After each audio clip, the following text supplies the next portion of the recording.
اصح انہ کان فی الیقظۃ بجسدہ و بروحہ، اپنے جسم کے ساتھ اور اپنی روح کے ساتھ معراج کیا. فرمایا وعلیہ اہل السنت والجماعہ، اہل سنت والجماعت اس پر قائم ہیں اور اہل سنت والجماعت کا یہی نظریہ ہے.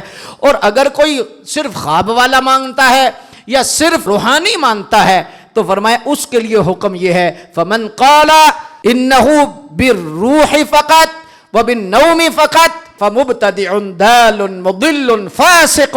فرمایا اس کے لیے حکم یہ ہے کہ جو صرف کہے جی خواب کا معاملہ تھا یا صرف کہے جی یہ روحانی سیر تھی جسمانی نہیں تھی، تو فرمایا اس پر 3 حکم لگیں گے. پہلا حکم تو یہ لگے گا کہ مسجد حرام سے مسجد اقصی تک کا منکر تو دار اسلام سے خارج ہو جائے گا، کافر ہو جائے گا. کیوں کہ وہ نص کا منکر ہوا. سبحان الذی اسری بعبدہ لیلا من المسجد الحرام الی المسجد الاقصی، یہ تو قرآن میں ہے. تو فرمایا اس کا منکر تو دار اسلام سے خارج ہو جائے گا.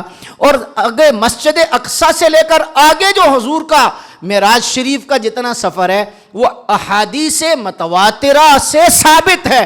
تو فرمایا اس کا منکر گمراہ ہے، بدعتی ہے، فاسق ہے، مضل ہے، ضال ہے.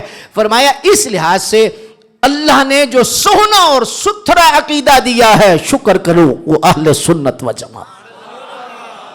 تو اہل سنت و جماعت کا جو نظریہ ہے وہ حضور کے معراج کے حوالہ سے وہ 2 ٹوک ہے.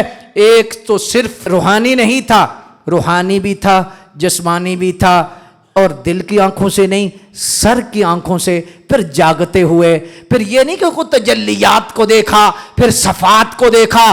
صفات کو نہیں دیکھا، ذات کو دیکھا، رب کی ذات کو دیکھا.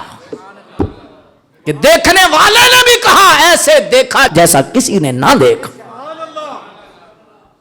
یہ اہل سنت و جماعت کا نظریہ ہے.